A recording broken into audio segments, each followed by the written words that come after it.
자, 대법원 2005년도 부동산 임의경매인데요. 민사집행법 126조 6호에서 말하는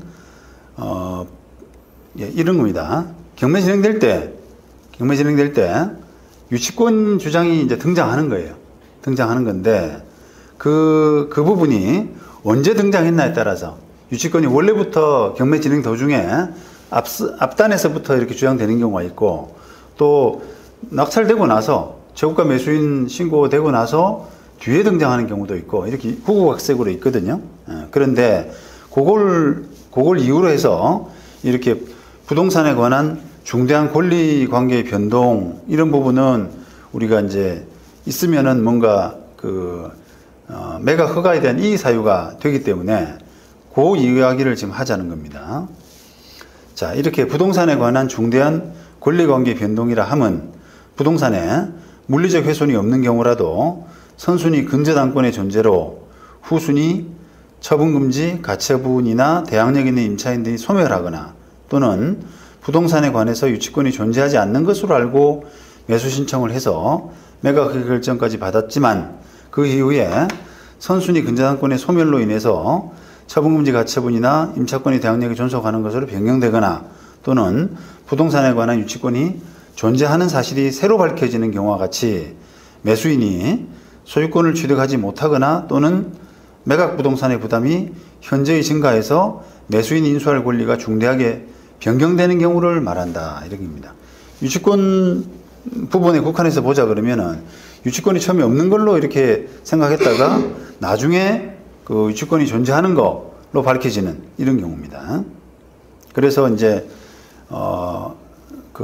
부담, 매각 매수 부동산의 어떤 부담, 인수자의 부담이 현저히 증가하는 이런 경우를 이야기하는데, 자, 원심이 보니까 조모 씨가 이 사건 부동산인의 소유자인 오모 씨에 대해서 부동산에 관한 유익비 상환 청구권을 가지고 있다고 인정할 만한 증거가 없다, 이렇게 했는데요.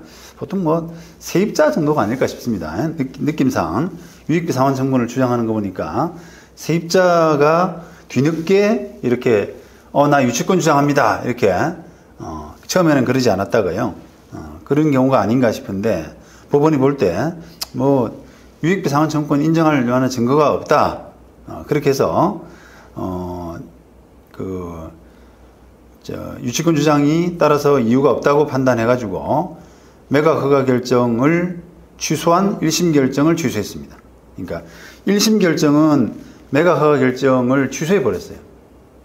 뒤늦게 이런 임차인이 유익비 상환 청구권을 주장하니까 그러면 이거는 아까 중대한 부동산에 관한 중대한 권리관계의 변동이다라고 이렇게 봐서 그 매각 허가 결정을 취소해버렸는데 원심이 볼 때 그 1심 결정은 잘못됐다. 왜냐하면 굳이 매각 허가 결정이 취소될 만한 사유가 아니었다, 이렇게 본 거죠. 근데 대법원은 원심 결정이 맞다, 이렇게 본 겁니다. 그 다음에 대법원 2007년도 부동산 임의경매 사건이고요. 최고가 매수 신고 이후에 매각 결정 기일 사이에 경매법원에 유치권 신고된 것에 대해서 최고가 매수 신고인이 이의를 제기했습니다. 최고가 매수 신고인이 이의를 제기했어요. 이거 이제 나 유치권 못 받겠다. 유치권 신고됐으니까 이의 제기한다, 이렇게 이제 주장을 했는데 1심 법원은 유치권 성립 가능성이 크다고 봐서 매각 불허가 결정을 했습니다. 하지만 원심 결정은 1심 결정을 취소하고 매각 허가함이 타당하다라고 판단했어요. 그러니까 매각 허가하는 것이 타당하다라고 판단했는데 유치권 신고한 사람이 재항고를 했습니다.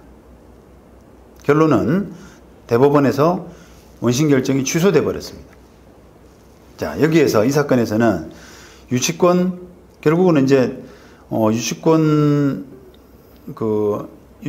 신고가 어느 정도 일리가 있다라고 본 거죠. 유치권이 뭔가 성립할 것 같다라는 느낌을 이제 가진 거거든요, 대법원은. 그런데 이렇게 유치권이 성립할 여지가 없음이, 유치권 성립의 여지가 없어.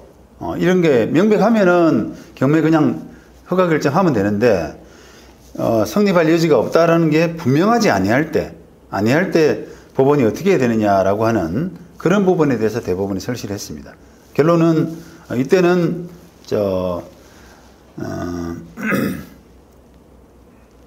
일단은 매각 불허가 하는 것이 맞다라고 보는 거죠, 법원이. 그러니까 유치권이 성립할 여지가 없음이 명백하면은 허가를 하는데, 그런 정도가 아니다라고 하면은 불허가 해주는 것이 맞다, 이렇게 본 겁니다. 그래서 이제 실무적으로는 이것 때문에 경매 매각을 방해하기 위해서 허위유치권이 많이 등장을 해요. 뒤늦게 유치권이 제기되게 되면 이게 불안에 쌓이거든요. 매수한 사람도 불안하고, 그죠? 그리고 법원에 매각 불허가 결정도 받을 수 있고 하기 때문에 불허가를 뭔가 유도하기 위해서, 의도하는 차원에서 이렇게 허위유치권이 많이 주장이 됩니다.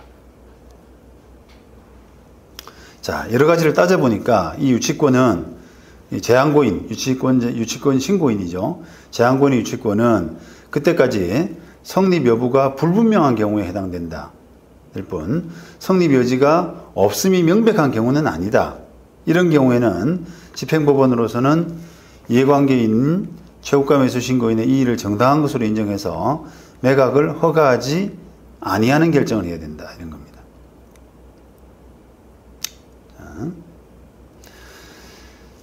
자, 그 다음에 민사집행법 121조 매각 허가에 대한 이의 사유 그래가지고요. 요거 6호입니다. 6호. 자, 이의 사유를 열거하고 있는데, 그 중에서 6호 부동산에 관한 중대한 권리관계가 변동된 사실이 경매 절차의 진행 중에 밝혀진 경우, 이렇게 있죠.